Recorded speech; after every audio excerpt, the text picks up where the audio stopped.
Dessacralização da natureza. Já dissemos que, para o homem religioso, a natureza nunca é exclusivamente natural. A experiência de uma natureza radicalmente dessacralizada é uma descoberta recente, acessível apenas a uma minoria das sociedades modernas, sobretudo aos homens de ciência. Para o resto das pessoas, a natureza apresenta ainda um encanto, um mistério, uma majestade, onde se podem decifrar os traços dos antigos valores religiosos. Não há homem moderno, seja qual for o grau de sua religiosidade, que não seja sensível aos encantos da natureza. Não se trata unicamente dos valores estéticos, desportivos ou higiênicos concedidos à natureza, mas também de um sentimento confuso e difícil de definir, no qual ainda se reconhece a recordação de uma experiência religiosa degradada. Será interessante mostrar, com a ajuda de um exemplo preciso, as modificações e a deterioração dos valores religiosos da natureza. Procuramos este exemplo na China, e isso por duas razões. 1. Na China, como no Ocidente, a dessacralização da natureza é obra de uma minoria, principalmente de letrados. 2. Contudo, na China, como em todo o Extremo Oriente, esse processo de dessacralização nunca foi totalmente levado a cabo. A contemplação estética da natureza conserva ainda, mesmo para os letrados mais sofisticados, um prestígio religioso.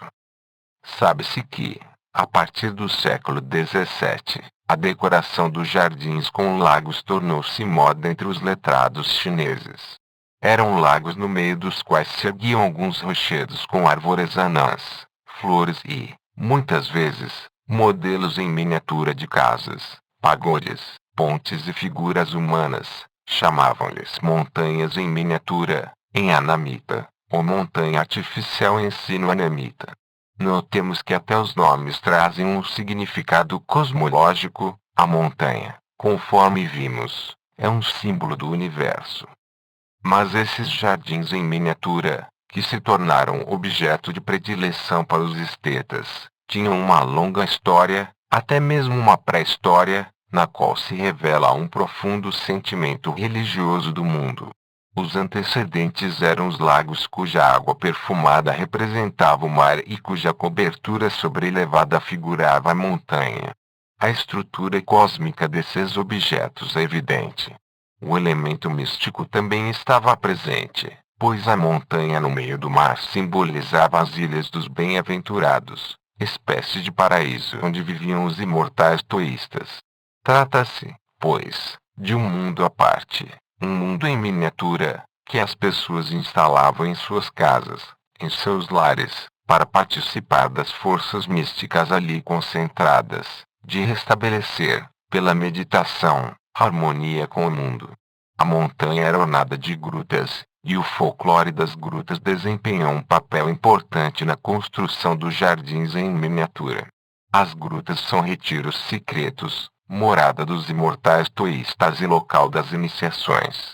Representam um mundo paradisíaco, e por esta razão sua entrada é difícil, simbolismo da porta estreita, do qual voltaremos a falar no capítulo seguinte.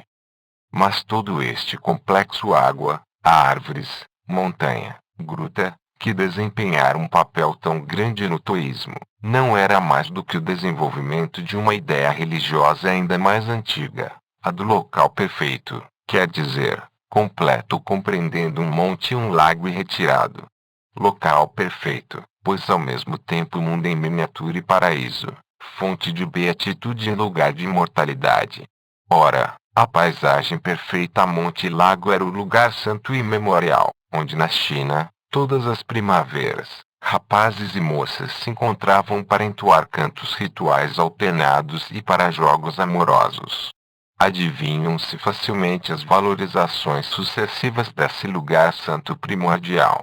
Nos tempos mais antigos, era um espaço privilegiado, mundo fechado, santificado, onde rapazes e moças se reuniam periodicamente para participar dos mistérios da vida e da fecundidade cósmica. Os toístas retomaram o esquema cosmológico arcaico monte e lago e elaboraram um complexo mais rico: montanha, lago, gruta, árvores, reduzido a uma escala menor, um universo paradisíaco em miniatura, carregado de forças místicas, pois retirado do mundo profano, e junto do qual os toístas se recolhiam e meditavam. A santidade do mundo fechado revela-se ainda nos lagos com água perfumada e cobertura que simbolizam o mar e as ilhas dos bem-aventurados. Este complexo servia também para a meditação, tal qual, no começo, os jardins em miniatura, antes que a moda dos letrados se apoderasse deles, no século XVII, para transformá-los em objetos de arte. É preciso enfatizar, porém, que jamais assistimos a uma total dessacralização do mundo, pois, no Extremo Oriente, o que se chama emoção estética conserva ainda, mesmo entre os letrados, uma dimensão religiosa. Mas o exemplo dos jardins em miniatura mostra-nos em que sentido e por que meio se opera a dessacralização do mundo. Basta que imaginemos o que uma emoção estética dessa ordem pode tornar-se numa sociedade moderna para compreendermos como a experiência da santidade cósmica pode rarefazer-se e transformar-se até se tornar uma emoção unicamente humana. Por exemplo, a da arte pela arte. Outras serofanias cósmicas. Visto que era preciso que nos limitássemos, falamos aqui de apenas alguns aspectos da sacralidade da natureza, e tivemos de omitir um número considerável de hierofanias cósmicas. Assim, por exemplo, não pudemos falar dos símbolos e cultos solares ou lunares, nem do significado religioso das pedras e do papel religioso dos animais, etc. Cada um desses grupos de hierofanias cósmicas revela uma estrutura particular da sacralidade da natureza, ou, mais exatamente, uma modalidade do sagrado expressa por meio de um modo específico de existência no cosmos. Basta, por exemplo, analisar os diversos valores religiosos atribuídos às pedras, para que se compreenda o que as pedras, como hierofanias, podem revelar aos homens: o poder, a firmeza, a permanência. A hierofania da pedra é uma ontofania por excelência. Antes de tudo, a pedra mantém-se sempre a mesma, não muda e impressiona o homem pelo que tem de irredutível e absoluto, desvendando-lhe, por analogia, a irredutibilidade e o absoluto do ser. Captado graças a uma experiência religiosa, o modo específico de existência da pedra revela ao homem o que é uma existência absoluta, para além do tempo, invulnerável ao devir. Do mesmo modo, uma análise rápida das múltiplas e variadas valorizações religiosas da Lua apresenta-nos tudo que os homens decifraram nos ritmos lunares. Graças às fases da Lua, quer dizer, ao seu nascimento, morte e ressurreição, os homens tomaram consciência de seu próprio modo de ser no cosmos e de suas possibilidades de sobrevivência ou renascimento. Graças ao simbolismo lunar, o homem religioso conseguiu aproximar amplos conjuntos de fatos, sem relação aparente entre si, e finalmente integrá-los num único sistema. É mesmo provável que a valorização religiosa dos ritmos lunares tenha possibilitado a realização das primeiras grandes sínteses antropocósmicas dos primitivos. Graças ao simbolismo lunar, foi possível relacionar e estabelecer correspondências entre fatos tão heterogêneos como o nascimento, o devir, a morte, a ressurreição, as águas, as plantas, a mulher, a fecundidade, a imortalidade, as trevas cósmicas, a vida pré-natal e existência além-túmulo, seguida de um renascimento de tipo lunar, luz saindo das trevas, a tecelagem, o símbolo do fio da vida, o destino, a temporalidade, a morte, etc. Em geral, a maior parte das ideias de ciclo, dualismo, polaridade, oposição, conflito, mas também de reconciliação dos contrários, de coincidentia oppositorum, foram descobertas e precisadas graças ao simbolismo lunar. Pode-se falar de uma metafísica da Lua, no sentido de um sistema coerente de verdades relativas ao modo de ser específico dos vivos, a tudo o que, no cosmos, participa da vida, quer dizer, do devir, do crescimento e do decrescimento, da morte e da ressurreição.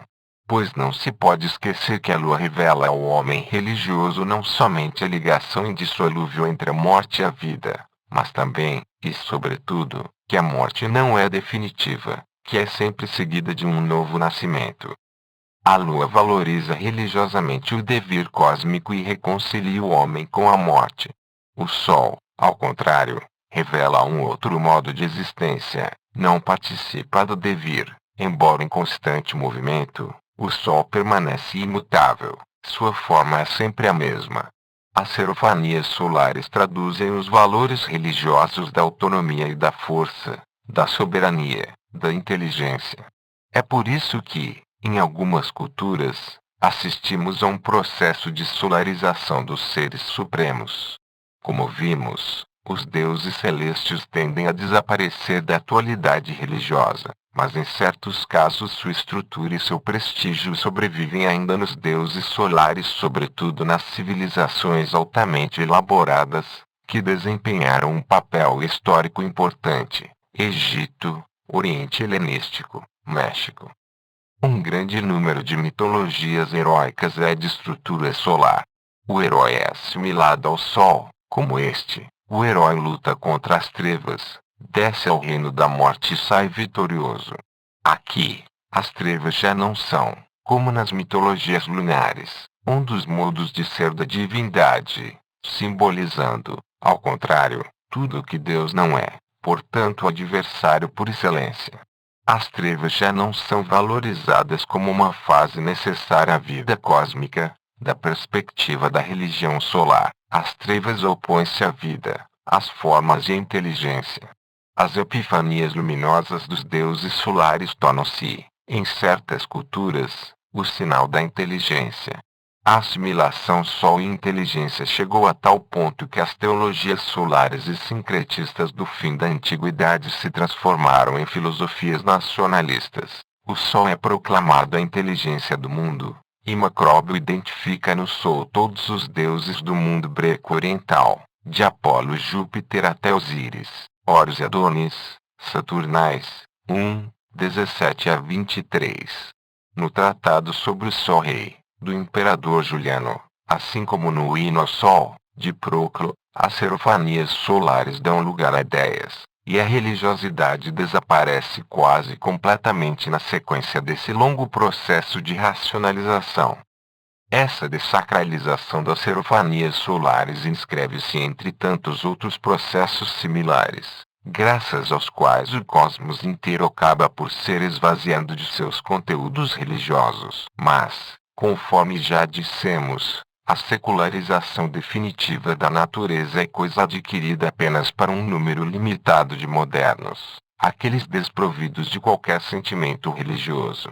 Apesar das mudanças profundas e radicais que o cristianismo trouxe na valorização religiosa do cosmos e da vida, ele não as rejeitou.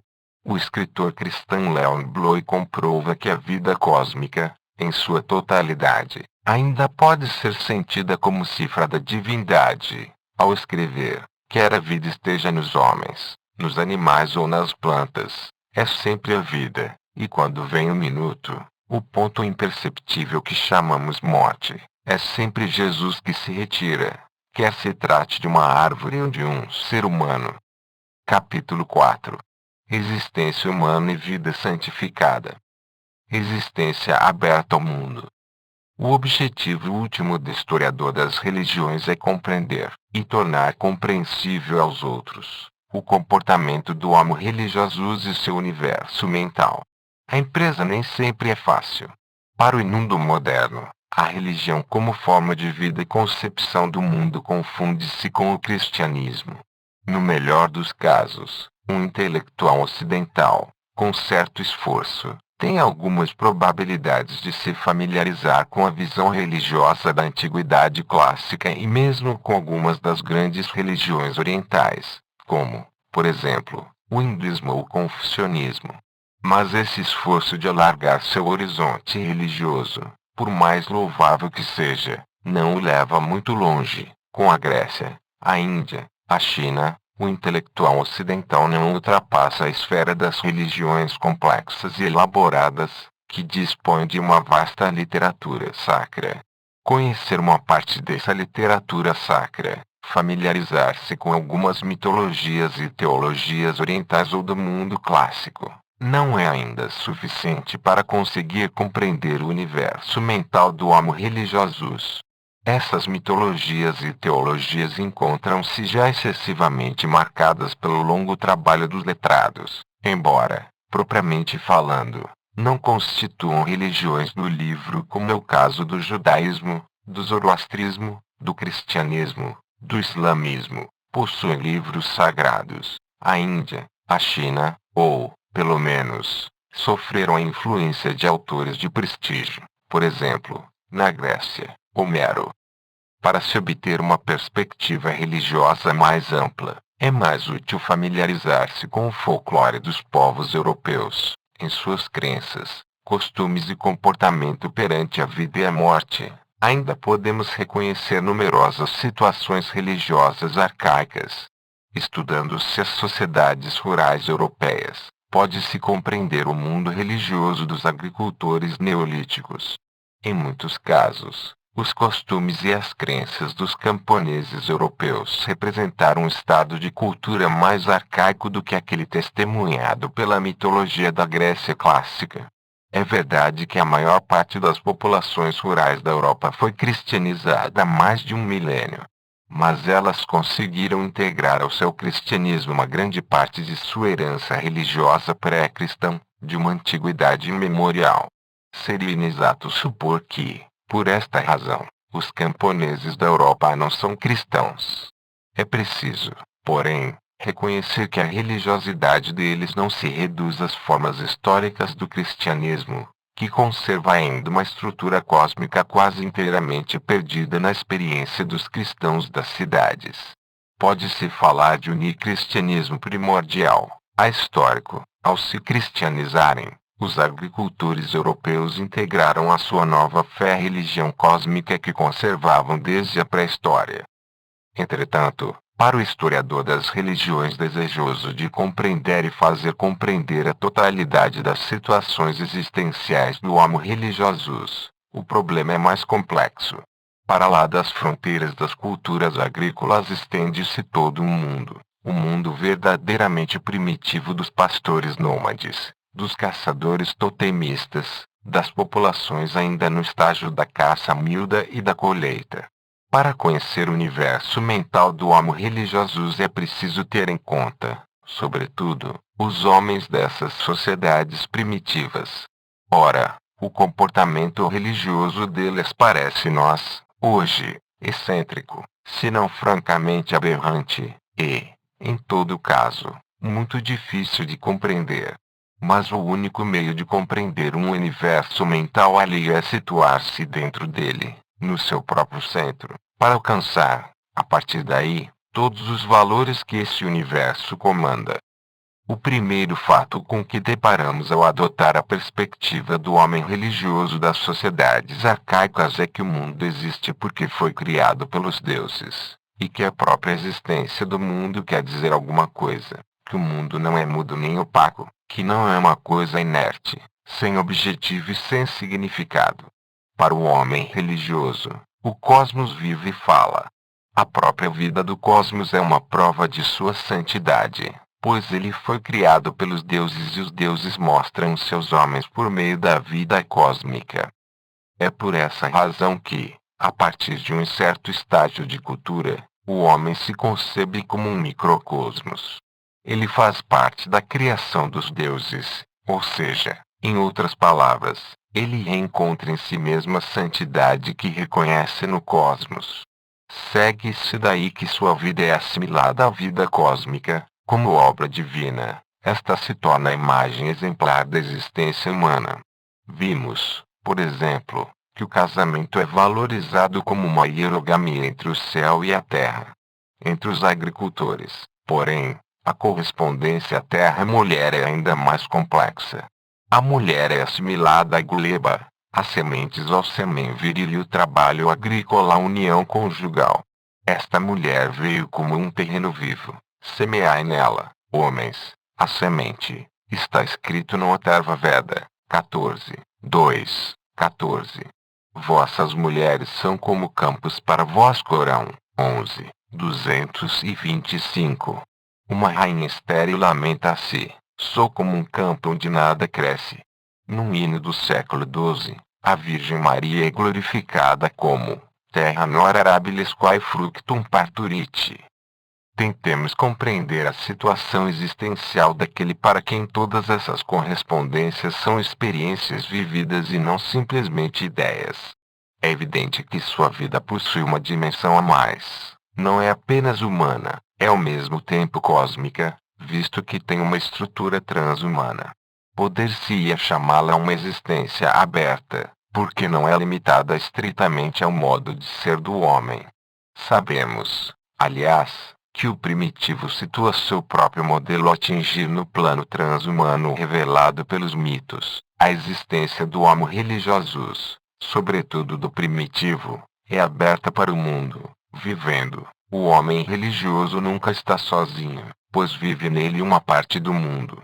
Mas não se pode dizer, como Hegel, que o homem primitivo está enterrado na natureza, que ele não se reencontrou ainda como distinto da natureza, como ele mesmo.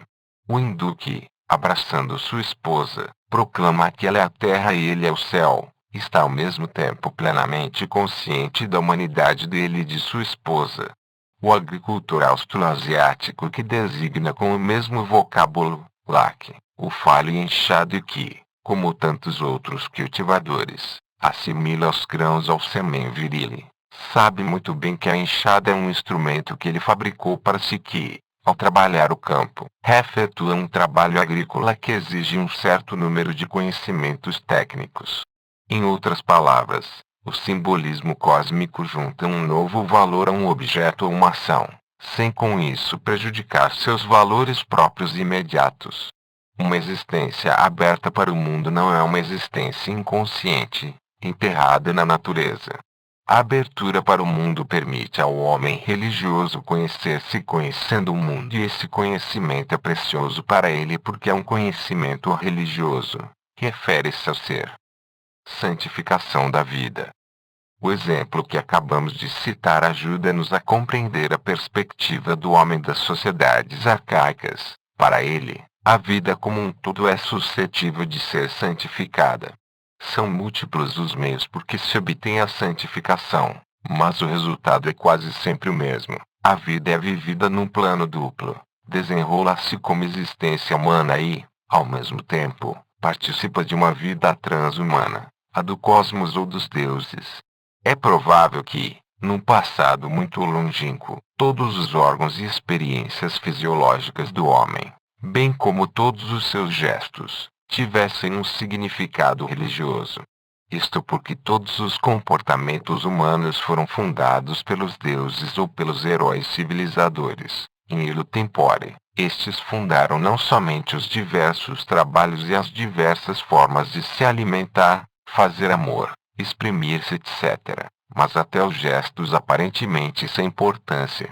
No mito dos australianos Karadjeri, os dois heróis civilizadores adotaram uma posição especial para urinar, e os Karadjeri ainda hoje imitam esse gesto exemplar apóstrofo. É inútil lembrar que não há nenhuma correspondência semelhante ao nível da experiência profana da vida. Para o homem religioso, todas as experiências vitais, tanto a sexualidade como a alimentação, o trabalho como o jogo foram desacralizadas. Isto quer dizer que todos os atos fisiológicos foram desprovidos de significado espiritual, desprovidos, portanto, da dimensão verdadeiramente humana. Mas, além do significado religioso que se atribui aos atos fisiológicos como imitação de modelos divinos, os órgãos e suas funções foram valorizados religiosamente por sua assimilação às diversas regiões e fenômenos cósmicos. Já citamos um exemplo clássico, a mulher assimilada à gleba e à terra-mãe. O ato sexual assimilado à hierogamia se altera e à semeadura agrícola. Mas é enorme o número de correspondências entre o homem e o universo. Algumas delas parecem impor-se espontaneamente ao espírito, como, por exemplo, a do olho ao sol, ou dos dois olhos ao sol e à lua, ou a da caixa craniana à lua cheia, ou ainda a assimilação dos sopros aos ventos, dos ossos às pedras, dos cabelos às ervas, etc. Mas o historiador das religiões encontra outras assimilações que pressupõem um simbolismo mais elaborado, todo um sistema de correspondências micro-macrocósmicas. Assim, por exemplo, a assimilação do ventre ou da matriz à gruta, dos intestinos aos labirintos, da respiração à tecelagem, das veias e artérias ao sol e à lua, da coluna vertebral ao axis mundi, etc. Evidentemente, todas essas correspondências entre o corpo humano e o macrocosmos não são encontradas entre os primitivos. Certos sistemas de correspondência ao homem-universo só nas grandes culturas foram completamente elaborados. Índia, China, Oriente Próximo Antigo, América Central. Seu ponto de partida, porém, encontra-se já nas culturas arcaicas. Entre os primitivos, surgem sistemas de homologia antropocósmica de extraordinária complexidade, que demonstram uma capacidade inesgotável de especulação. É o caso, por exemplo, dos Dogons da África Ocidental Francesa. Ora, essas correspondências antropocósmicas interessam-nos principalmente porque são as cifras das diversas situações existenciais. Dizíamos que o homem religioso vive num mundo aberto e que, por outro lado, sua existência é aberta para o mundo. Isto é o mesmo que dizer que o homem religioso é acessível a uma série infinita de experiências que poderiam ser chamadas de cósmicas. Tais experiências são sempre religiosas, pois o mundo é sagrado. Para chegar a compreendê-las, é preciso ter em mente que as principais funções fisiológicas são suscetíveis de se transformar em sacramentos. Come-se ritualmente, e a alimentação é diversamente valorizada segundo as diferentes religiões e culturas. Os alimentos são considerados sagrados, ou um dom da divindade, ou uma oferenda aos deuses do corpo, como é o caso, por exemplo, na Índia. A vida sexual, como vimos, também é ritualizada e, por consequência, assimilada aos fenômenos cósmicos, chuvas, semeadura, e aos atos divinos, hierogamia se altera. Por vezes, o casamento é valorizado num plano triplo, individual, social e cósmico. Por exemplo, entre os Omaha, a aldeia é dividida em duas metades, chamadas respectivamente céu e terra. Os casamentos só podem ser realizados entre as duas metades isógamas, e a cada novo casamento repete-se o meros gamos primordial, a união entre a terra e o céu. Essas correspondências antropocósmicas, e sobretudo a sacramentalização da vida fisiológica que se segue, conservaram toda a sua vitalidade mesmo nas religiões altamente evoluídas. Para nos limitarmos a um só exemplo, lembremos que a união sexual, como ritual, atingiu um prestígio considerável no tantrismo indiano. A Índia mostra-nos com exuberância como um ato fisiológico pode ser transformado em ritual e como, passada a época ritualista, o mesmo ato pode ser valorizado como uma técnica mística.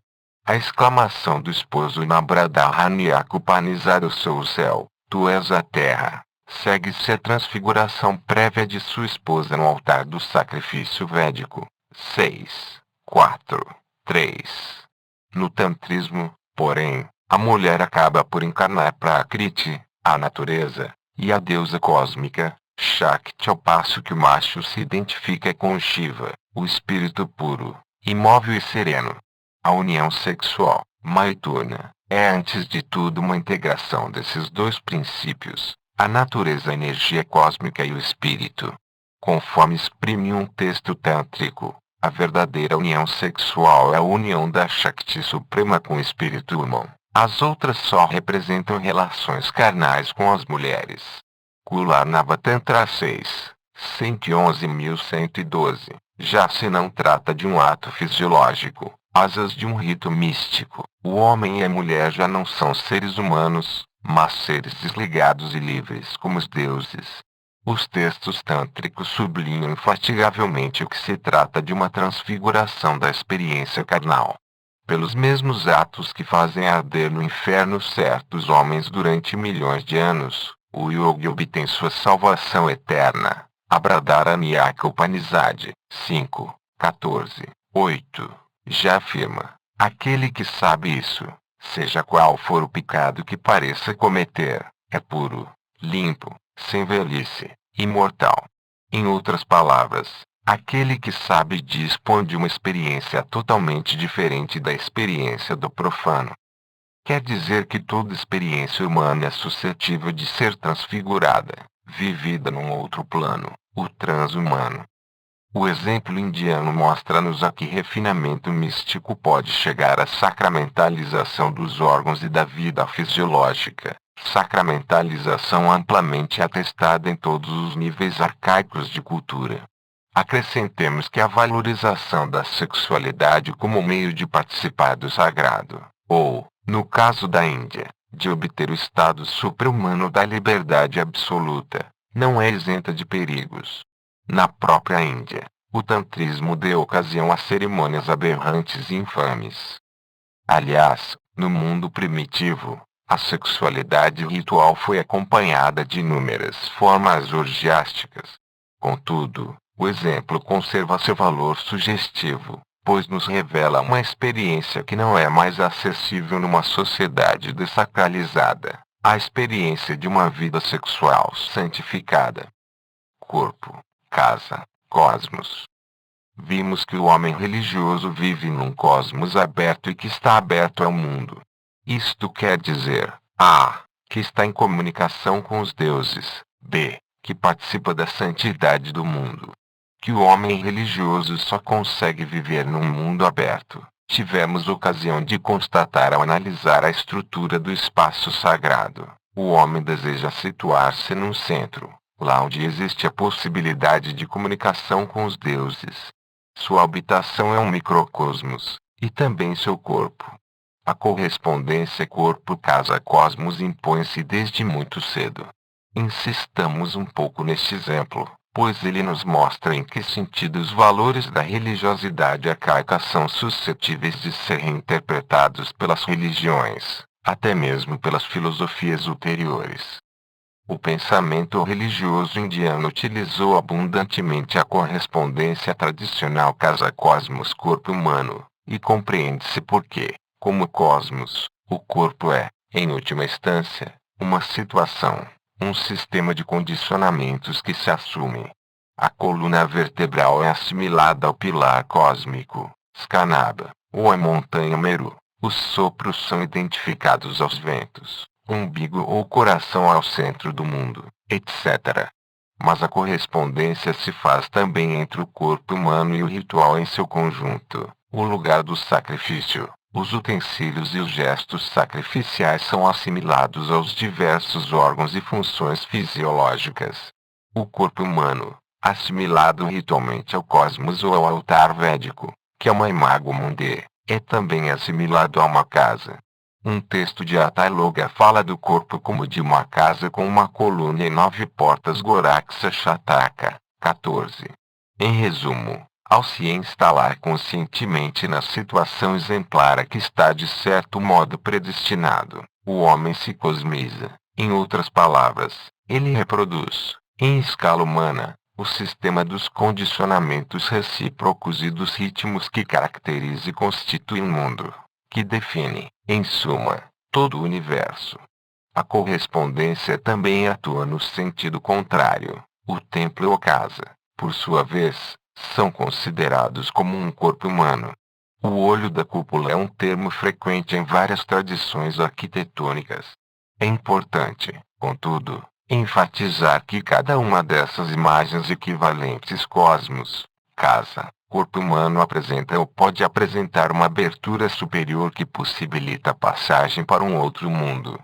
O orifício superior de uma torre indiana tem, entre outros nomes, o de Brahmarandra. Ora, este termo designa a abertura que se encontra no alto do crânio e que desempenha um papel capital na yoga tântrica. É por aí também que se desprende a alma no momento da morte. Lembremos, a este propósito, o costume de quebrar o crânio dos yogis mortos para facilitar a saída da alma.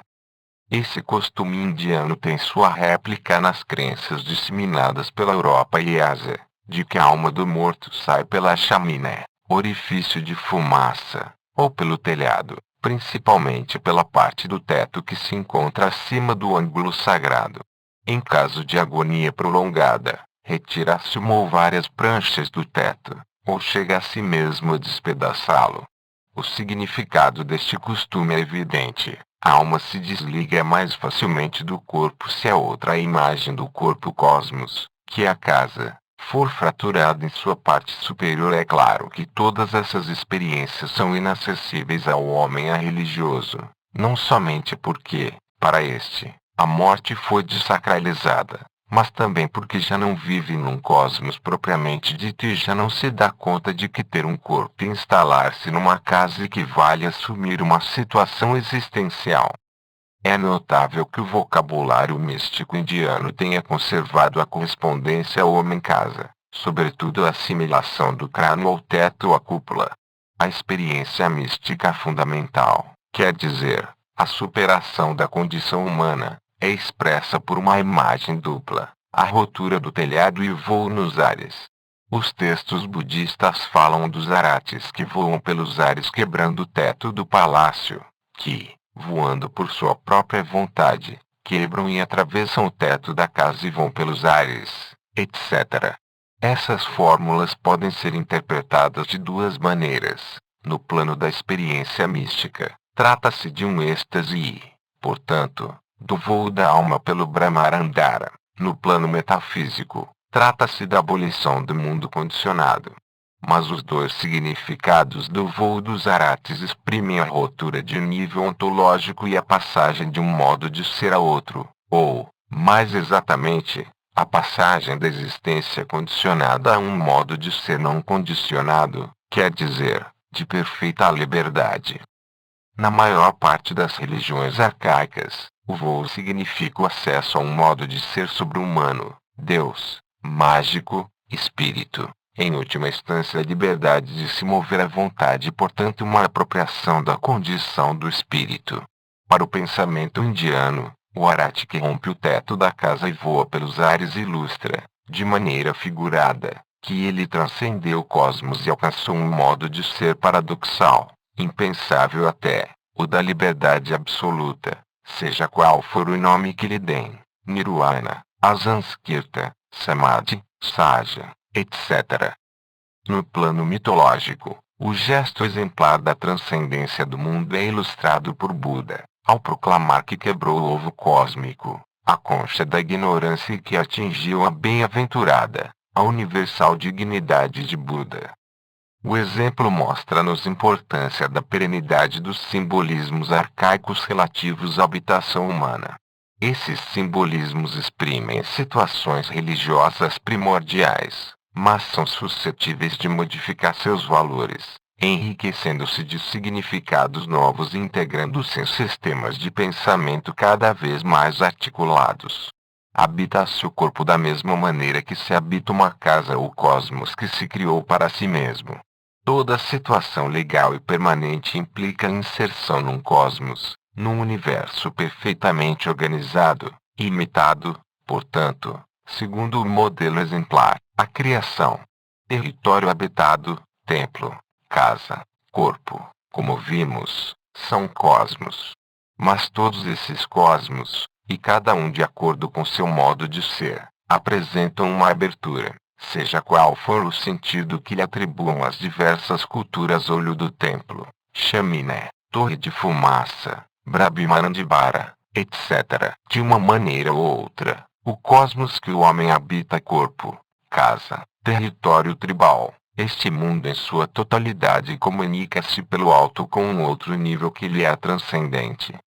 Acontece que numa religião acósmica, como a da Índia depois do budismo, a abertura para o plano superior já não exprime a passagem da condição humana para a condição sobre-humana, mas a transcendência, a abolição do cosmos, a liberdade absoluta. É enorme a diferença entre o significado filosófico do ovo quebrado por Buda, ou do teto fraturado pelos arhates, e o simbolismo arcaico da passagem da terra ao céu ao longo do Axis Mundi ou pelo orifício de fumaça. Permanece, porém, o fato de que a filosofia e o misticismo indianos escolheram de preferência, entre os símbolos que podiam significar a ruptura ontológica e a transcendência, a imagem primordial do estilhaçamento do teto. A superação da condição humana traduz-se, de uma maneira figurada, pelo aniquilamento da casa, ou seja, do cosmos pessoal que se escolheu habitar. Toda morada estável onde o homem se instalou equivale, no plano filosófico, a uma situação existencial que se assumiu. A imagem do estilhaçamento do teto significa que se aboliu toda situação que se escolheu, que se optou não pela instalação no mundo, mas pela liberdade absoluta, que, para o pensamento indiano, implica o aniquilamento de todo o mundo condicionado. Não é necessário analisar longamente os valores atribuídos por um de nossos contemporâneos não religiosos a seu corpo, sua casa e seu universo, para perceber a enorme distância que os separa dos homens das culturas primitivas e orientais que acabamos de mencionar. Assim como a habitação de um homem moderno perdeu os valores cosmológicos, também seu corpo foi igualmente privado de todo significado religioso ou espiritual. Poder-se-ia dizer, em resumo, que, para os modernos desprovidos de religiosidade, o cosmos se tornou opaco, inerte, mudo, não transmite nenhuma mensagem, não carrega nenhuma cifra. O sentimento da santidade da natureza sobrevive hoje na Europa, sobretudo entre as populações rurais, pois é aí que ainda se encontra um cristianismo vivido como liturgia cósmica. Quanto ao cristianismo das sociedades industriais, principalmente o dos intelectuais, há muito que perdeu os valores cósmicos que possuía ainda na Idade Média. Isto não implica necessariamente que o cristianismo urbano seja degradado ou inferior, mas apenas que a sensibilidade religiosa das populações urbanas encontra-se gravemente empobrecida. A liturgia cósmica, o mistério da participação da natureza no drama cristológico tornaram-se inacessíveis aos cristãos que vivem numa cidade moderna. Sua experiência religiosa já não é aberta para o cosmos, é uma experiência estritamente privada.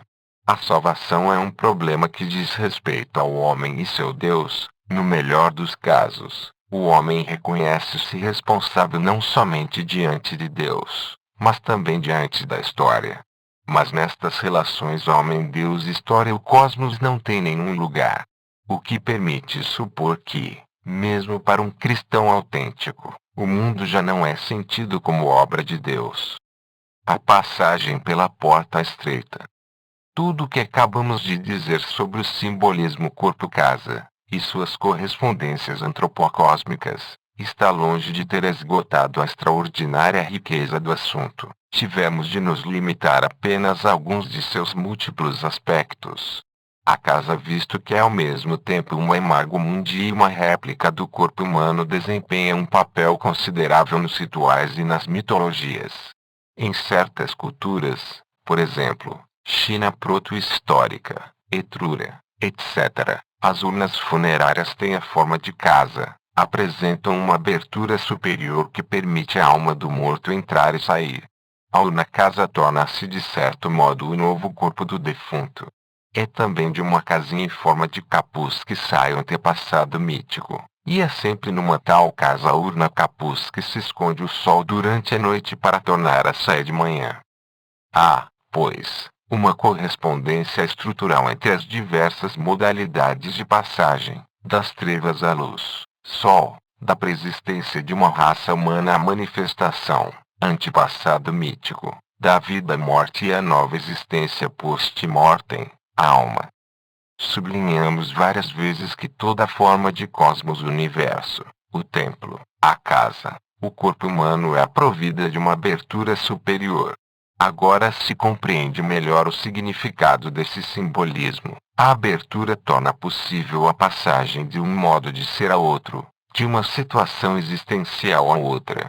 Toda existência cósmica está predestinada à passagem. O homem passa da pré-vida à vida e finalmente à morte, tal como o antepassado mítico passou da pré-existência à existência e o sol das trevas à luz. Notemos que este tipo de passagem se enquadra num sistema mais complexo, cujas principais articulações examinamos ao falar da Lua como arquétipo do devir cósmico, da vegetação como símbolo da renovação universal, e sobretudo das múltiplas maneiras de repetir ritualmente a cosmogonia, quer dizer, a passagem exemplar do virtual ao formal. Convém precisar que todos os rituais e simbolismos da passagem exprimem uma concepção específica da existência humana. Uma vez nascido, o homem ainda não está acabado, deve nascer uma segunda vez, espiritualmente. Torna-se homem completo passando de um estado imperfeito, embrionário, a um estado perfeito, de adulto. Numa palavra, pode-se dizer que a existência humana chega à plenitude ao longo de uma série de ritos de passagem, em suma, de iniciações sucessivas. Falaremos em breve do sentido e da função da iniciação. Por ora, vamos nos deter um pouco no simbolismo da passagem tal qual o homem religioso o decifra no meio familiar e na vida cotidiana, na sua casa, por exemplo, nos caminhos que utiliza para ir ao trabalho, nas pontes que atravessa, etc. Esse simbolismo está presente na própria estrutura da habitação. A abertura superior significa, conforme vimos, a direção ascensional para o céu, o desejo de transcendência. O limiar concretiza tanto a delimitação entre o fora e o dentro, como a possibilidade de passagem de uma zona a outra, do profano ao sagrado. Capítulo 1. Mas são sobretudo as imagens da ponte e da porta estreita que sugerem a ideia de passagem perigosa e que, por esta razão, abundam nos rituais e nas mitologias iniciáticas e funerárias. A iniciação, como a morte, o êxtase místico, o conhecimento absoluto, a fé, no judaísmo ou cristianismo, equivale a uma passagem de um modo de ser a outro e opera uma verdadeira mutação ontológica. Para sugerir essa passagem paradoxal, pois implica sempre uma ruptura e uma transcendência, as diversas tradições religiosas utilizaram abundantemente o simbolismo da ponte perigosa ou da porta estreita. Na mitologia iraniana, a ponte Simvat é utilizada pelos defuntos em sua viagem post-mortem. Tem uma largura de 9 comprimentos de lança para os justos, mas para os ímpios torna-se estreita como a lâmina de uma navalha de encarte. 9:23. Debaixo da ponte Simvat abre-se o buraco profundo do inferno. Videvet 3:7. É sempre por essa ponte que passam os místicos em sua viagem estática para o céu. Por aí, por exemplo, subiu, em espírito, a Daviraf. A visão de Paulo mostra-nos uma ponte estreita como um fio de cabelo, que liga nosso mundo ao paraíso. A mesma imagem se encontra entre os escritores e os místicos árabes. A ponte é mais estreita do que um fio de cabelo e liga a terra às esferas astrais e ao paraíso. Tal como nas tradições cristãs, os pecadores, incapazes de atravessá-la, são precipitados no inferno. As lendas medievais falam de uma ponte escondida sob a água e de uma ponte sabre, sobre a qual o herói, Lancelot, deve passar com os pés e as mãos nus. A ponte é mais cortante do que uma foice e a passagem faz-se coro sofrimento e agonia. Na tradição finlandesa, uma ponte coberta de agulhas, pregos, lâminas de navalha, atravessa o inferno, os mortos, assim como os xamãs em êxtase, utilizam em sua viagem para o outro mundo. Descrições similares são encontradas em todo o mundo, mas o que importa, acima de tudo, é o fato de se ter conservado essas mesmas imagens para significar a dificuldade do conhecimento metafísico e, no cristianismo, da fé. É difícil passar por sobre o fio aguçado da navalha, dizem os poetas, para exprimir a dificuldade do caminho que conduz ao conhecimento supremo. Carta Panizade 3:14. Estreita é a porta e apertado o caminho que conduz à vida, e poucos há que o encontram. Mateus 7:14. Esses poucos exemplos relativos ao simbolismo iniciático, funerário e metafísico da ponte e da porta mostraram-nos em que sentido a existência cotidiana e o pequeno mundo que ela envolve, a casa com seus utensílios, a rotina diária e seus gestos, etc., são suscetíveis de ser valorizados no plano religioso e metafísico. E a vida imediata, de todos os dias, que é transfigurada na experiência de um homem religioso, o homem descobre por todo lado uma cifra. Até o gesto mais habitual pode significar um ato espiritual. O caminho e a marcha são suscetíveis de ser transfigurados em valores religiosos, pois todo o caminho pode simbolizar o caminho da vida e toda a marcha é uma peregrinação para o centro do mundo. Se a posse de uma casa implica que se assumiu uma situação estável no mundo, aqueles que renunciaram às suas casas, os peregrinos e ascetas, proclamam por sua marcha, por seu contínuo movimento, o desejo de sair do mundo, a recusa de todas as situações mundanas. A casa é um ninho, e, como diz o Pankavamsa Brahmana 11:15, o ninho implica rebanhos, filhos e um lar. Numa palavra, simboliza o mundo familiar, social, econômico. Aqueles que escolheram a busca, o caminho para o centro, devem abandonar toda situação familiar e social, todo ninho graus, e consagrar-se unicamente à marcha em direção à verdade suprema, que nas religiões altamente evoluídas se confunde com o Deus oculto, o Deus absconditus. Ritos de passagem. Como já observamos, os ritos de passagem desempenham um papel importante na vida do homem religioso. É certo que o rito de passagem por excelência é representado pelo início da puberdade, a passagem de uma faixa de idade a outra, da infância ou adolescência à juventude, mas há também ritos de passagem no nascimento, no casamento e na morte, e pode-se dizer que, em cada um desses casos, se trata sempre de uma iniciação, pois envolve sempre uma mudança radical de regime ontológico e estatuto social. Quando acaba de nascer, a criança só dispõe de uma existência física, não é ainda reconhecida pela família nem recebida pela comunidade. São os ritos realizados imediatamente após o parto que conferem ao recém-nascido o estatuto de vivo propriamente dito. É somente graças a esses ritos que ele se integra à comunidade dos vivos. Por ocasião do casamento, tem lugar também uma passagem de um grupo sócio-religioso a outro. O recém-casado abandona o grupo dos celibatários para participar, então, do grupo dos chefes de família. Todo casamento implica uma tensão e um perigo, desencadeando, portanto, uma crise. Por isso o casamento se efetua por um rito de passagem. Os gregos chamavam o casamento de telos, consagração, e o ritual nupcial assemelhava-se ao dos mistérios.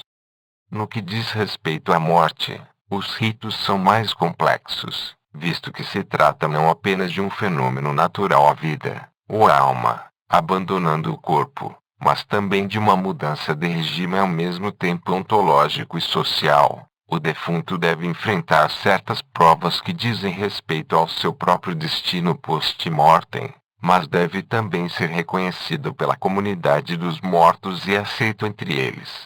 Para certos povos, só um sepultamento ritual confirma a morte. Aquele que não é enterrado segundo o costume não está morto. Além disso, a morte de uma pessoa só é reconhecida como válida depois da realização das cerimônias funerárias, ou quando a alma do defunto foi ritualmente conduzida à sua nova morada, no outro mundo, e lá foi aceita pela comunidade dos mortos.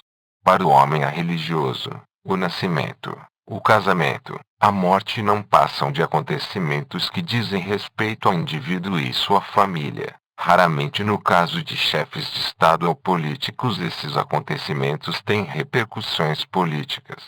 Numa perspectiva religiosa da existência, todas as passagens perderam seu caráter ritual, quer dizer, nada mais significam além do que mostra o ato concreto de um nascimento, de um óbito ou de uma união sexual oficialmente reconhecida. Acrescentemos, porém, que raramente se encontra uma experiência completamente religiosa da vida total em estado puro, mesmo nas sociedades mais secularizadas.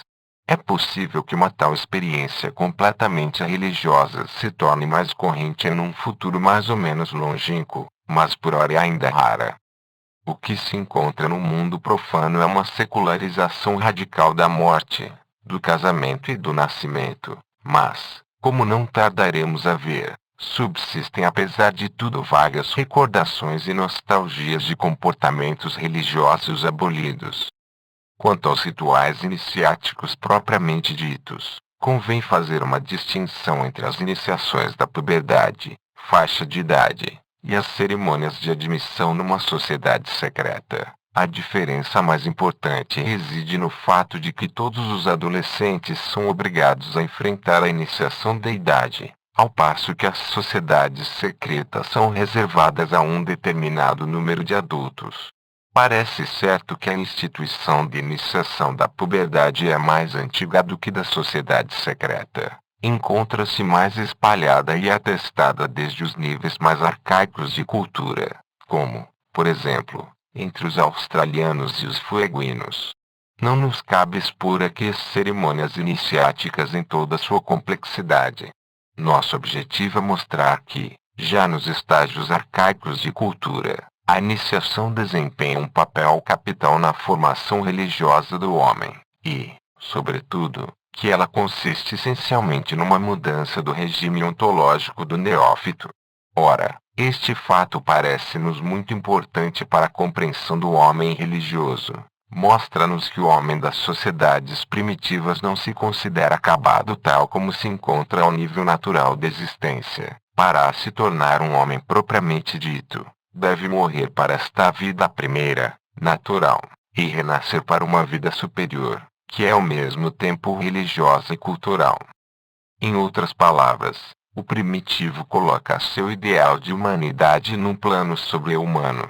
Isto quer dizer que, só se torna um homem completo depois de ter ultrapassado, e em certo sentido abolido, a humanidade natural, pois a iniciação se reduz, em suma, a uma experiência paradoxal, sobrenatural, de morte e ressurreição, ou de segundo nascimento.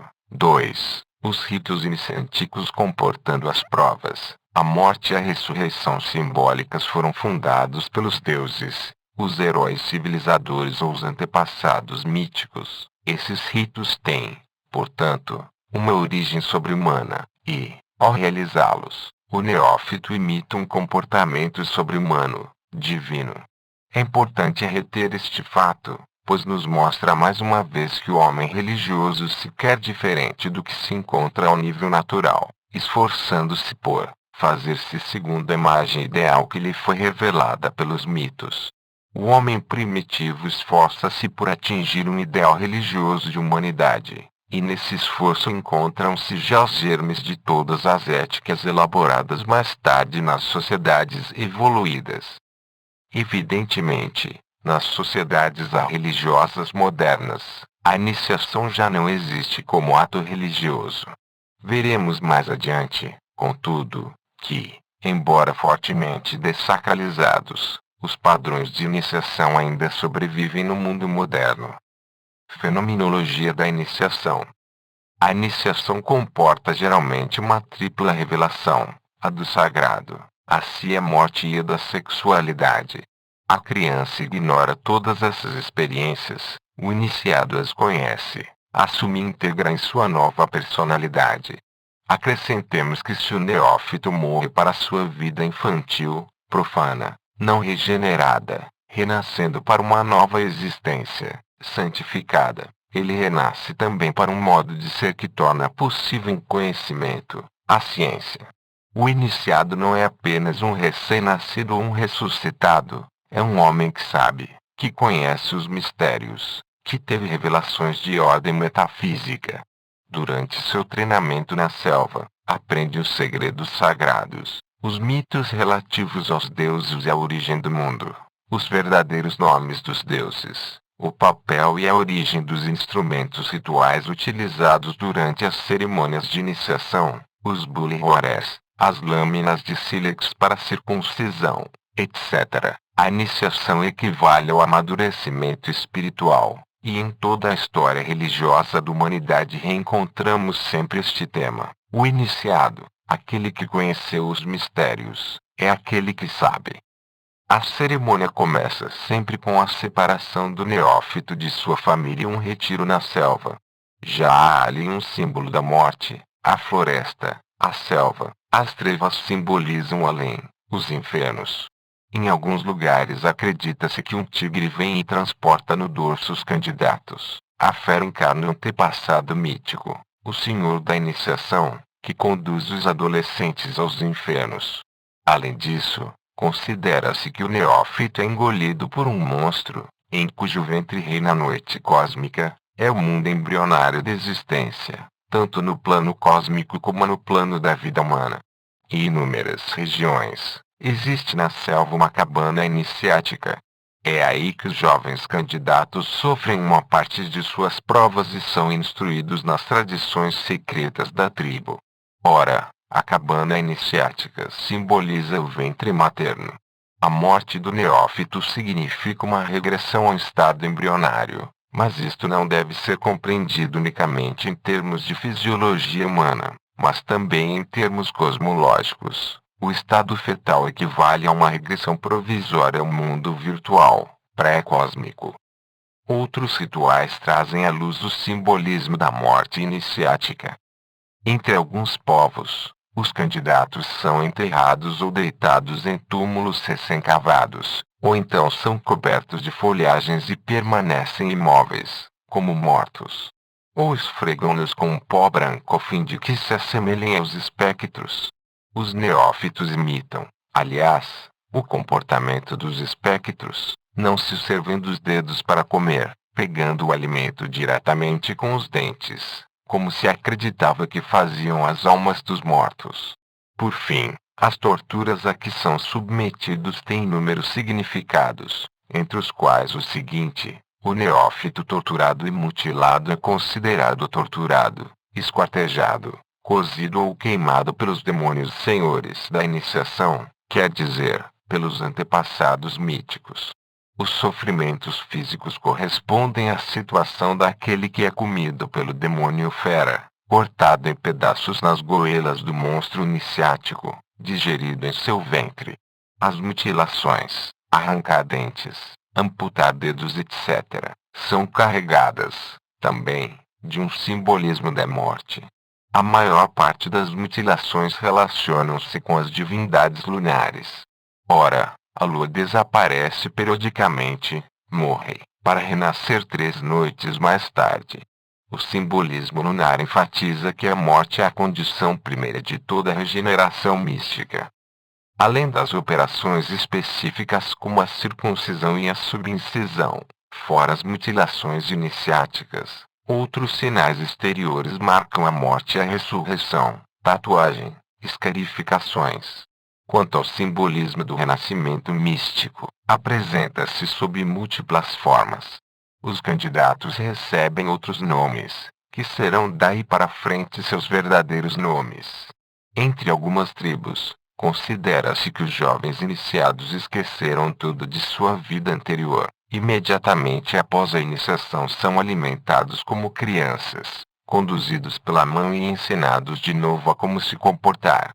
Geralmente aprendem na selva uma língua nova, ou pelo menos um vocabulário secreto, acessível somente aos iniciados.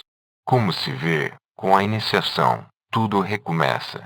Por vezes, o simbolismo do segundo nascimento exprime-se por gestos concretos. Entre certos povos bantus, antes de ser circuncidado, o jovem é objeto de uma cerimônia conhecida como nascer de novo. O pai sacrifica um carneiro e, 3 dias depois, envolve a criança na membrana do estômago e na pele do animal. Antes de ser envolvida, a criança deve subir para a cama e chorar como um recém-nascido. Ela fica na pele de carneiro durante 3 dias. Entre o mesmo povo, os mortos são enterrados na pele dos carneiros em posição embrionária. O simbolismo do renascimento mítico pelo revestimento ritual de uma pele de animal é encontrado, aliás, em culturas altamente evoluídas, Índia, Egito Antigo. Nos quadros iniciáticos, o simbolismo do nascimento acompanha quase sempre o da morte. Nos contextos iniciáticos, a morte significa a superação da condição profana, não santificada, a condição do homem natural, ignorante do sagrado, cego para o espírito. O mistério da iniciação revela pouco a pouco ao neófito as verdadeiras dimensões da existência. Ao introduzi-lo no sagrado, a iniciação o obriga a assumir a responsabilidade de homem.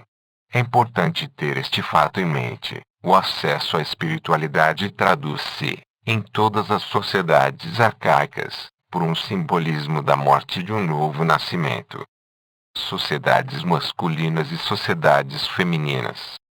Os ritos de admissão nas sociedades masculinas utilizam as mesmas provas e reproduzem os mesmos quadros iniciáticos. Mas, conforme dissemos, pertencer às sociedades masculinas implica já uma seleção. Nem todos aqueles que sofreram a iniciação da puberdade farão parte da sociedade secreta, embora todos o desejem.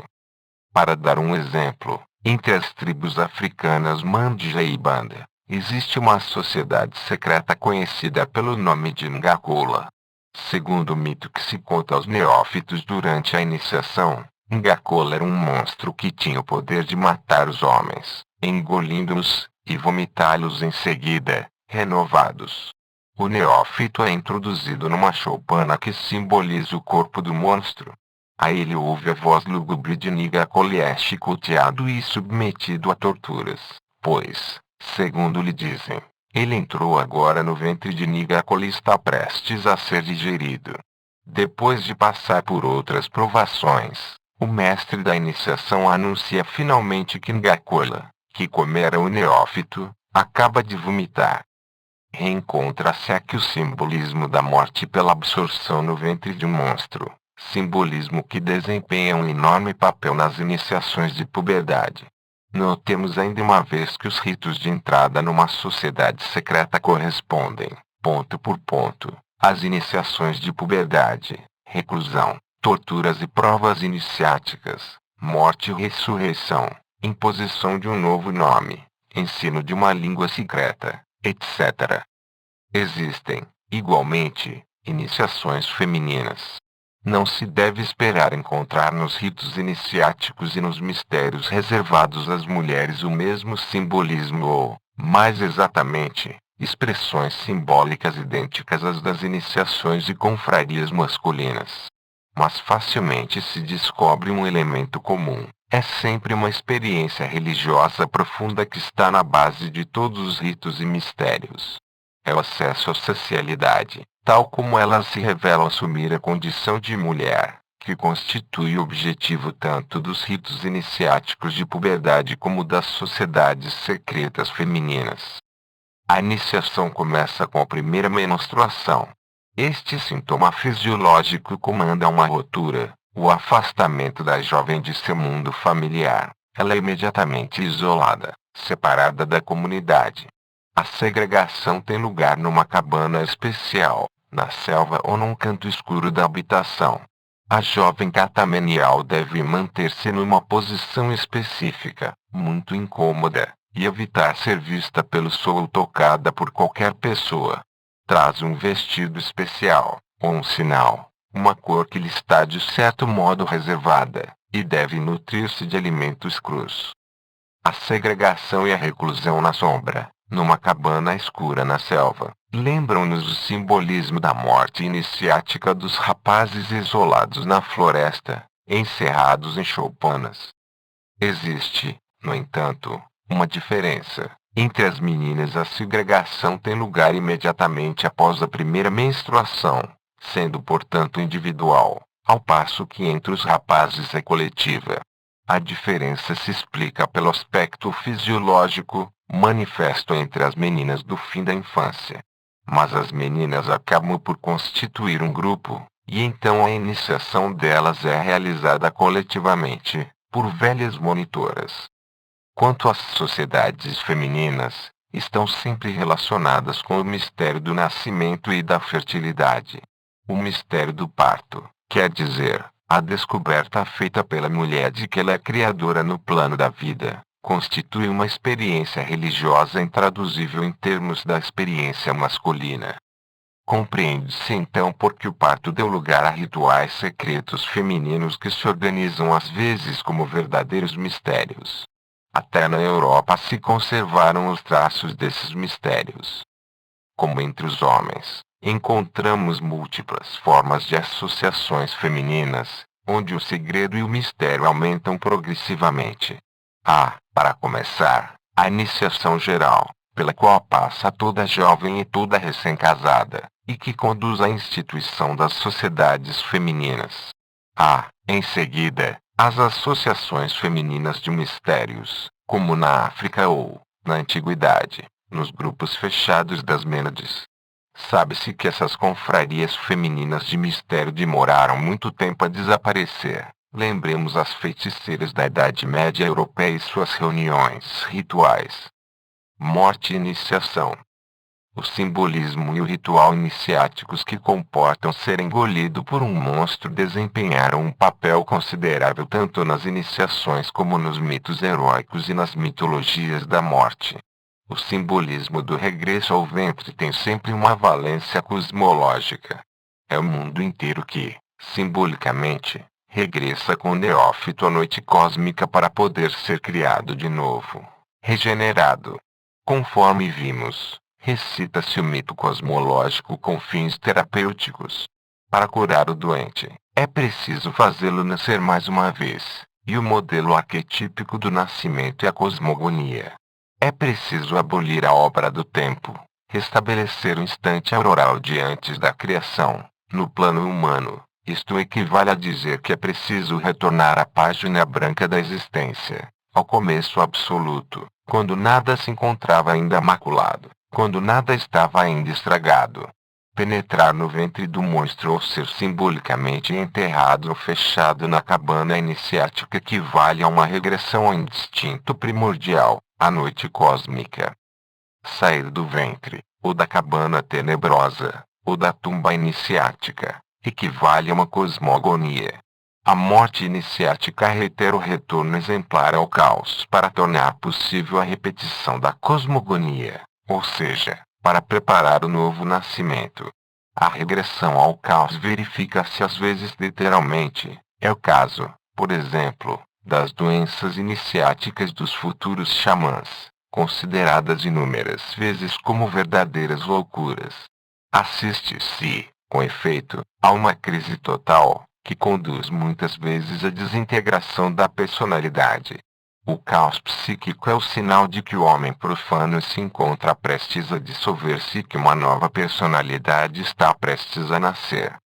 Compreende-se porque o mesmo esquema iniciático sofrimentos, morte e ressurreição, renascimentos, se reencontra em todos os mistérios, tanto nos ritos de puberdade como naqueles que dão acesso a uma sociedade secreta. E porque o mesmo cenário se deixa revelar nas intrigantes experiências íntimas que precedem a vocação mística. Entre os primitivos, as doenças iniciáticas dos futuros xamãs.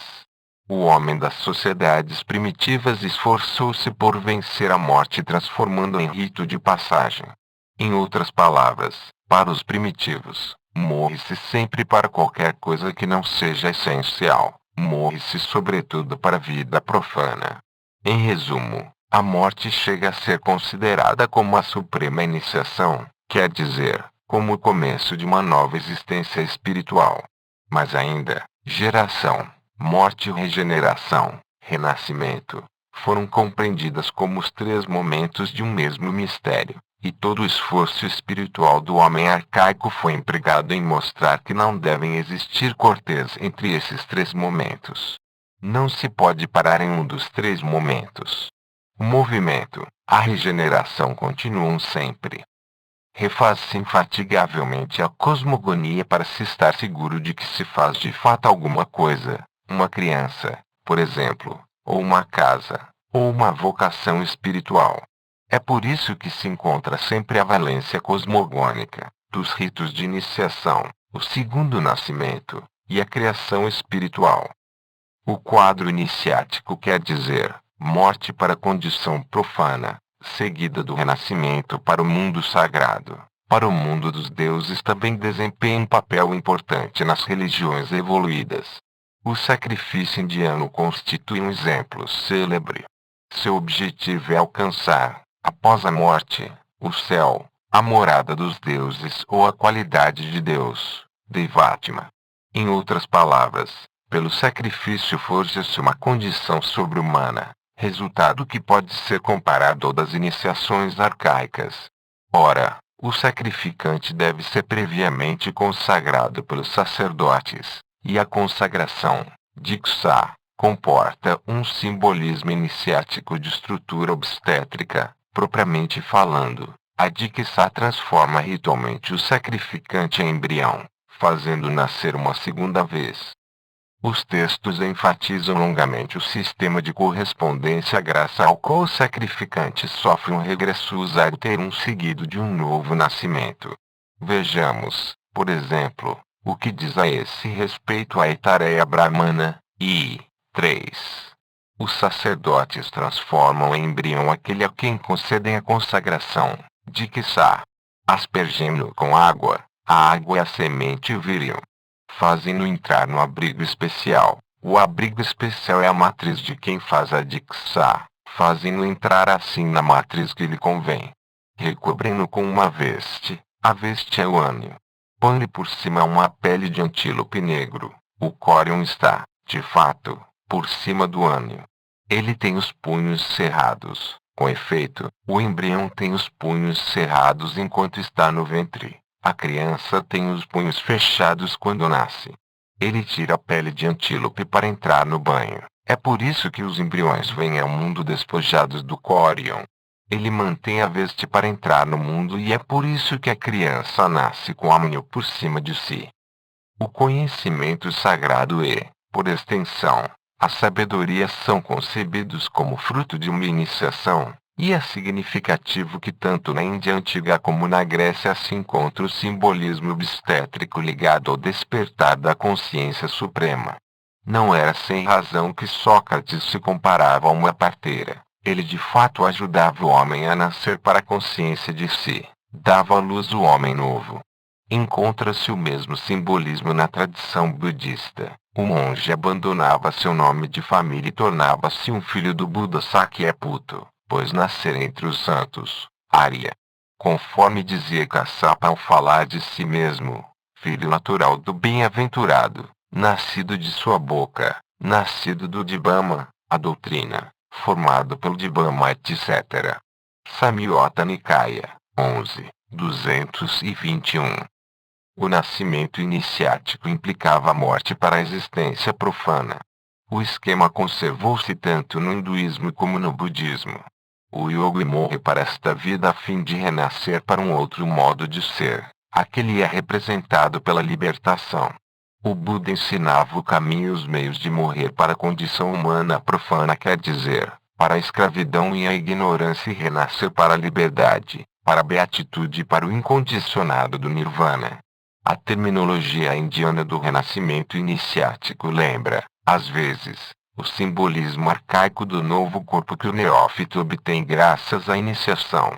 O próprio Buda o proclama: mostrei aos meus discípulos os meios pelos quais eles podem criar, a partir deste corpo, constituído pelos 4 elementos corruptíveis, um outro corpo de substância intelectual, Rapin Manomaya, completo com todos os membros e dotado de faculdades transcendentais, Abhinendreyam. O simbolismo do segundo nascimento ou da geração como acesso à espiritualidade foi retomado e valorizado pelo judaísmo alexandrino e pelo cristianismo. Philon utiliza abundantemente o tema da geração para falar do nascimento a uma vida superior, a vida do espírito. Por exemplo, Abraham, 20:99. Por sua vez, Paulo fala de filhos espirituais, dos filhos que ele procriou pela fé. Tito, meu verdadeiro filho na fé que nos é comum. Epístola a Tito, e 4. Rogo-te por meu filho Onésimo, que gerei na prisão. Epístola a Filemon, 10. Inútil insistir nas diferenças entre os filhos que São Paulo gerou na fé e os filhos do Buda, ou aqueles que Sócrates partejava, ou ainda os recém-nascidos das iniciações primitivas. As diferenças são evidentes. Era a própria força do rito que matava e ressuscitava o neófito nas sociedades arcaicas, do mesmo modo que a força do rito transformava em embrião o sacrificante hindu. O Buda, pelo contrário, engendrava por sua boca, quer dizer, pela comunicação de sua doutrina, Dibama. Era graças ao conhecimento supremo revelado pela Dibama que o discípulo nascia para uma vida nova, capaz de o conduzir até o limiar do Nirvana. Sócrates, por sua vez, não pretendia mais do que exercer o ofício de uma parteira. Ajudava a parir o homem verdadeiro que cada um trazia no mais profundo de si próprio. Para São Paulo, a situação é diferente. Ele engendrava filhos espirituais pela fé, quer dizer, graças a um mistério fundado pelo próprio Cristo. De uma religião a outra, de uma gnose ou sabedoria a outra, o tema imemorial do segundo nascimento enriquece-se com novos valores, que mudam às vezes radicalmente o conteúdo da experiência. Permanece, porém, um elemento comum, um invariante, que se poderia definir da seguinte maneira: o acesso à vida espiritual implica sempre a morte para a condição profana, seguida de um novo nascimento. O sagrado e o profano no mundo moderno. Embora tenhamos insistido na iniciação e nos ritos de passagem, não pretendamos ter esgotado o assunto. Conseguimos apenas esclarecer alguns aspectos essenciais, e contudo, ao falar um pouco mais longamente da iniciação, tivemos de omitir uma série de situações socio-religiosas muito importantes para a compreensão do homo religiosus. Não falamos, por exemplo, do soberano, do xamã, do sacerdote, do guerreiro, etc. Quer dizer que este trabalho forçosamente sumário e incompleto constitui apenas uma introdução muito rápida a um tema imenso. Tema imenso, porque, como já dissemos, não interessa unicamente ao historiador das religiões, ao etnólogo, ao sociólogo, mas também ao historiador, ao psicólogo, ao filósofo. Conhecer as situações assumidas pelo homem religioso, compreender seu universo espiritual é, em suma, fazer avançar o conhecimento geral do homem. É verdade que a maior parte das situações assumidas pelo homem religioso das sociedades primitivas e das civilizações arcaicas há muito tempo foram ultrapassadas pela história. Mas não desapareceram sem deixar vestígios. Contribuíram para que nos tornássemos aquilo que somos hoje. Fazem parte, portanto, da nossa própria história. Como repetimos em várias ocasiões, o homem religioso assumiu um modo de existência específica no mundo, e, apesar do grande número de formas histórico-religiosas, este modo específico é sempre reconhecível. Seja qual for o contexto histórico em que se encontra, o homo religiosus acredita sempre que existe uma realidade absoluta, o sagrado, que transcende este mundo, que aqui se manifesta, santificando e tornando real. Crê, além disso, que a vida tem uma origem sagrada e que a existência humana atualiza todas as suas potencialidades na medida em que é religiosa, ou seja, participa da realidade. Os deuses criaram o homem e o mundo. Os heróis civilizadores acabaram a criação, e a história de todas as obras divinas e semidivinas está conservada nos mitos. Reatualizando a história sagrada, imitando o comportamento divino, o homem instala-se e mantém-se junto dos deuses, quer dizer, no real e no significativo. É fácil ver tudo o que separa este modo de ser no mundo da existência de um homem religioso. Há antes de tudo o fato de que o homem religioso nega a transcendência, aceita a relatividade da realidade, e chega até a duvidar do sentido da existência. As outras grandes culturas do passado também conheceram homens religiosos, e não é impossível que esses homens tenham existido até mesmo em níveis arcaicos de cultura, embora os documentos não os registrem ainda. Mas foi só nas sociedades europeias modernas que o homem religioso se desenvolveu plenamente. O homem moderno religioso assume uma nova situação existencial, reconhece-se como único sujeito e agente da história e rejeita todo apelo à transcendência. Em outras palavras, não aceita nenhum modelo de humanidade fora da condição humana, tal como ela se revela nas diversas situações históricas. O homem faz-se a si próprio, e só consegue fazer-se completamente na medida em que se dessacraliza e dessacraliza o mundo. O sagrado é o obstáculo por excelência à sua liberdade. O homem só se tornará ele próprio quando estiver radicalmente desmistificado. Só será verdadeiramente livre quando tiver matado o último Deus.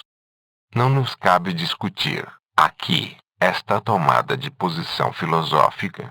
Constatemos somente que, em última instância, o homem moderno religioso assume uma existência trágica e que sua escolha existencial não é desprovida de grandeza. Mas o homem religioso descende do homo religiosus e, queira ou não, é também obra deste. Constituiu-se a partir das situações assumidas por seus antepassados. Em suma, ele é o resultado de um processo de dessacralização. Assim como a natureza é o produto de uma secularização progressiva do cosmos, obra de Deus, também o homem profano é o resultado de uma dessacralização da existência humana. Isto significa que o homem religioso se constitui por oposição a seu predecessor, esforçando-se por se esvaziar de toda a religiosidade e de todo o significado transhumano. Ele reconhece a si próprio na medida em que se liberta e se purifica das superstições de seus antepassados. Em outras palavras, o homem profano, queira ou não, conserva ainda os vestígios do comportamento do homem religioso, mas esvaziando dos significados religiosos. Faça o que fizer, é um herdeiro. Não pode abolir definitivamente seu passado, porque ele próprio é produto desse passado. É constituído por uma série de negações e recusas, mas continua ainda a ser assediado pelas realidades que recusou e negou.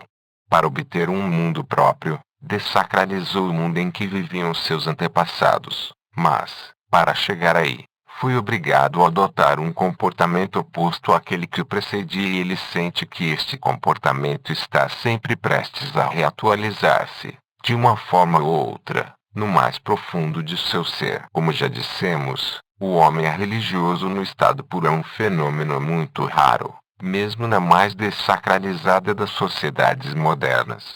A maioria dos sem religião ainda se comporta religiosamente, embora não esteja consciente do fato.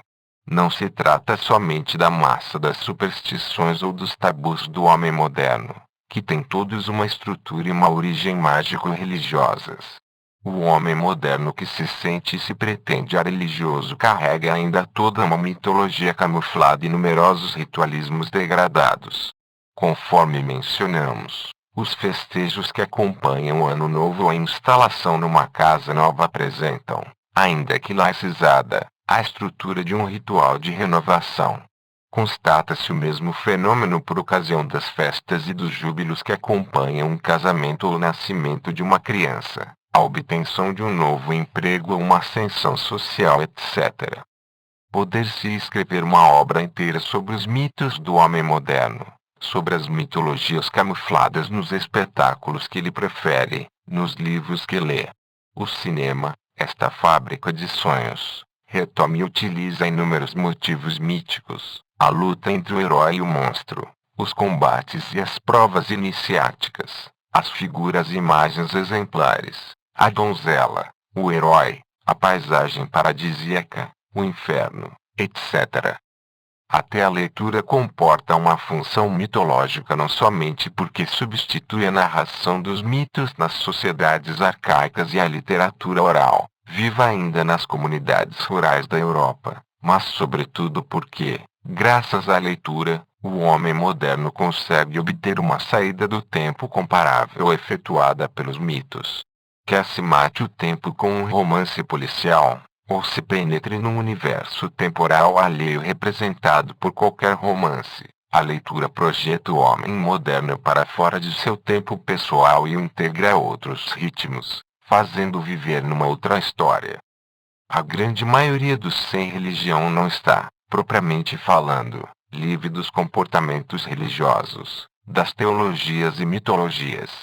Estão às vezes entulhados por todo um amontoado mágico religioso, mas degradado até a caricatura e, por esta razão, dificilmente reconhecível.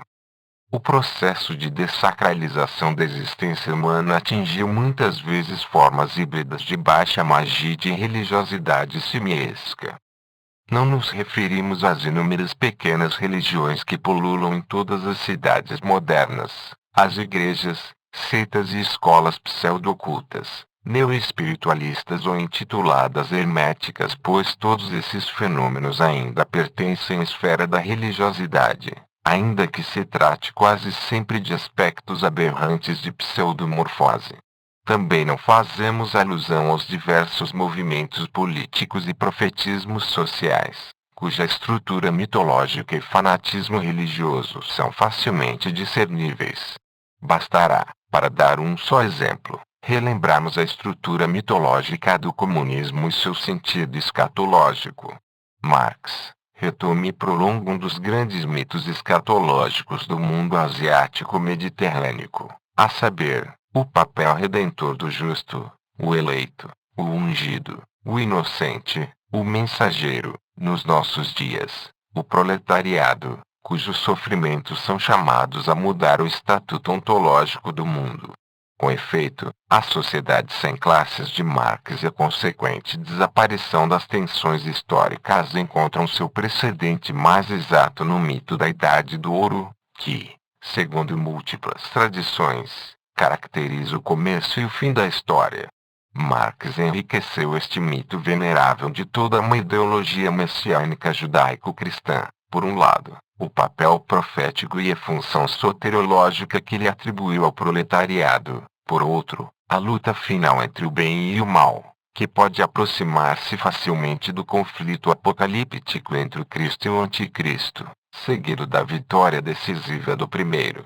E até é significativo que Marx resgate, por sua conta, a esperança escatológica judaico-cristã de um fim absoluto da história. Distingue-se nisso dos outros filósofos historicistas, por exemplo Croce e Ortega YC, para quem as tensões da história são consubstanciais à condição humana e, portanto, jamais poderão ser completamente abolidas.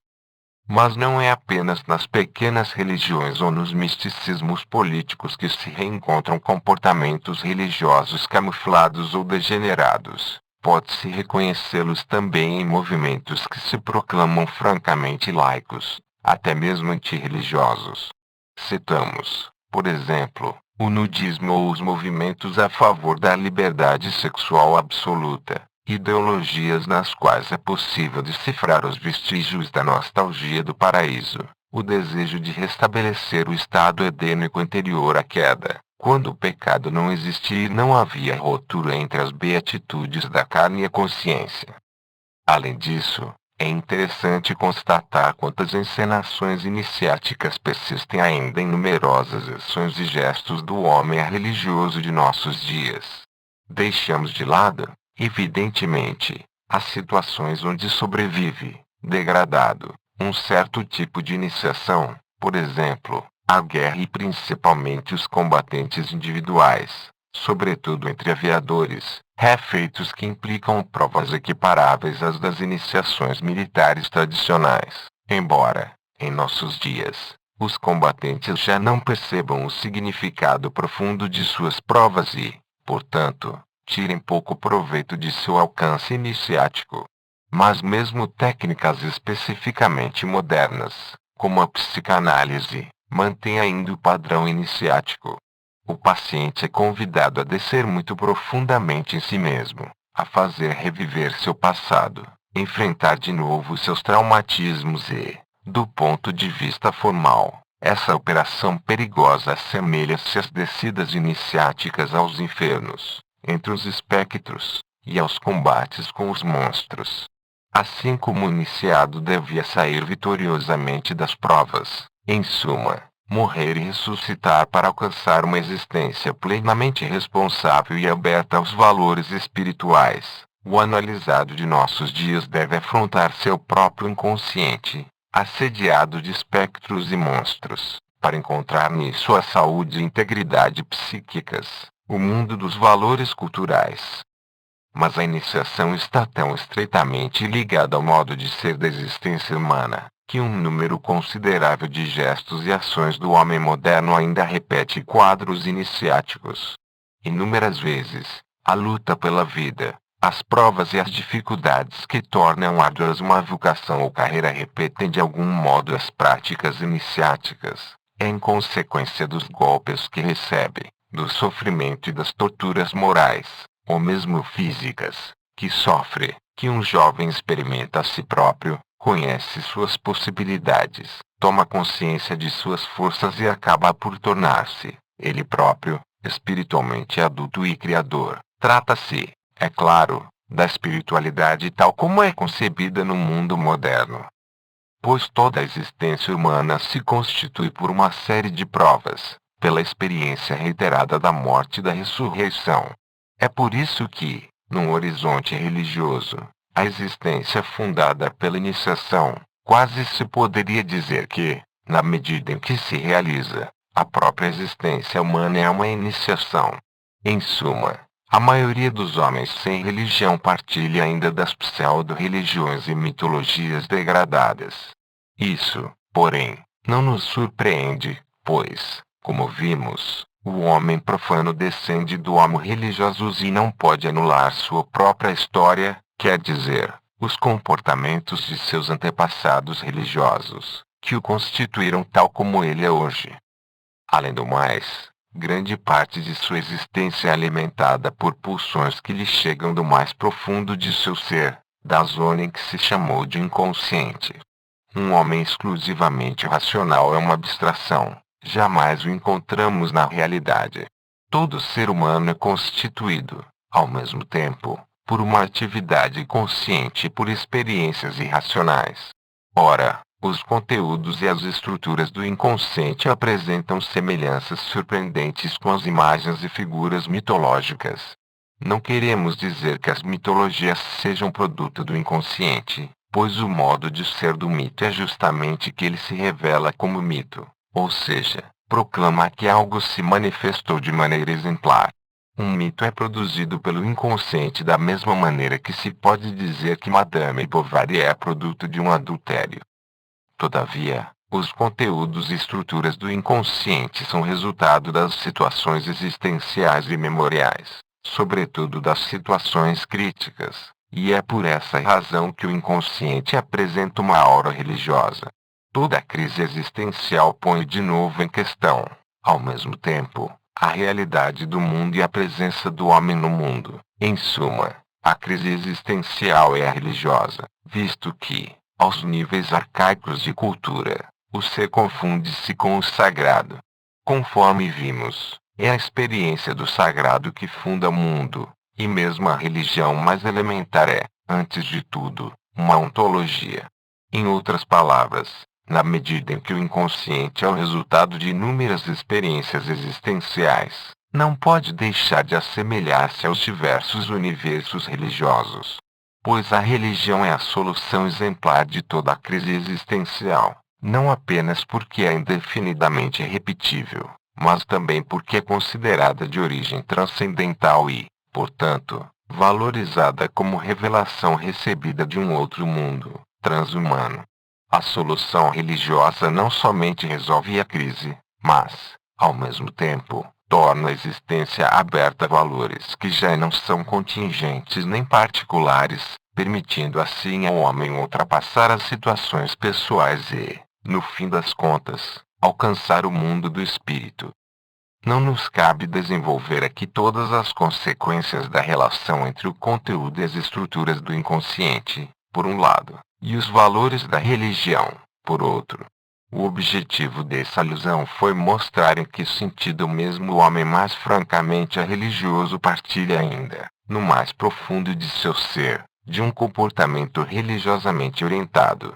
Mas as mitologias privadas do homem moderno, seus sonhos, devaneios, fantasias, etc., não conseguem alçar-se ao regime ontológico dos mitos, justamente porque não são vividas pelo homem total e não transformam uma situação particular em situação exemplar. Do mesmo modo que as angústias do homem moderno, suas experiências oníricas ou imaginárias, ainda que religiosas, do ponto de vista formal, não se integram, como entre homens religiosos, numa concepção do mundo e não fundam um comportamento. Um exemplo nos permitirá perceber melhor as diferenças entre as duas categorias de experiência. A atividade inconsciente do homem moderno não cessa de lhe apresentar inúmeros símbolos, e cada um tem uma certa mensagem a transmitir, uma certa missão a desempenhar, tendo em vista assegurar o equilíbrio da psique e o restabelecê-lo. Conforme vimos, o símbolo não somente torna o mundo aberto, mas também ajuda o homem religioso a alcançar o universal. Pois é graças aos símbolos que o homem sai de sua situação particular e se abre para o geral e universal. Os símbolos despertam a experiência individual e transmudam em ato espiritual, em compreensão metafísica do mundo. Diante de uma árvore qualquer, símbolo da árvore do mundo e imagem da vida cósmica, um homem das sociedades pré-modernas é capaz de alcançar a mais alta espiritualidade. Ao compreender o símbolo, ele consegue viver o universal. E a visão religiosa do mundo e a ideologia que o exprime que lhe permitem fazer-o frutificar essa experiência individual, abri-la para o universal. A imagem da árvore é ainda muito frequente nos universos imaginários do homem moderno ou religioso, constitui um marco de sua vida profunda, do drama que se desenrola no inconsciente que diz respeito à integridade de sua vida psíquico-mental e, portanto, à sua própria existência.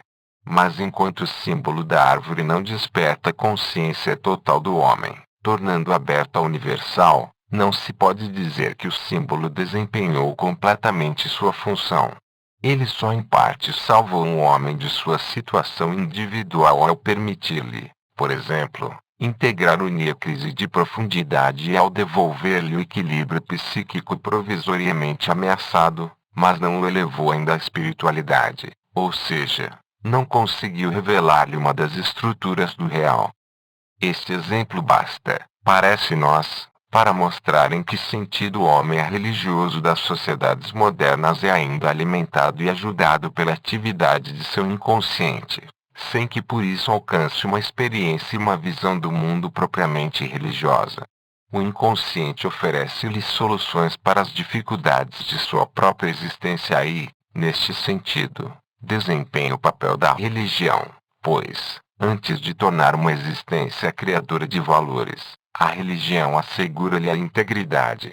De certo ponto de vista, quase se poderia dizer que, entre os modernos que se proclamam religiosos, a religião e a mitologia estão ocultas nas trevas de seu inconsciente, o que significa também que as possibilidades de reintegrar uma experiência religiosa da vida jazem, nesses seres, muito profundamente neles próprios. De uma perspectiva cristã, poder-se-ia dizer igualmente que a não-religião equivale a uma nova queda do homem. O homem religioso teria perdido a capacidade de viver conscientemente a religião e, portanto, de compreendê-la e assumi-la, mas, no mais profundo de seu ser, ele guarda ainda a recordação dela, da mesma maneira que, depois da primeira queda, e embora espiritualmente cego, seu antepassado, o homem primordial, conservou inteligência suficiente para lhe permitir reencontrar os traços de Deus visíveis no mundo. Depois da primeira queda, a religiosidade caiu ao nível da consciência dilacerada, Depois da segunda, caiu ainda mais profundamente, no mais fundo do inconsciente. Foi esquecida. Param aqui as considerações do historiador das religiões. É aqui também que principia a problemática própria ao filósofo, ao psicólogo e até mesmo ao teólogo.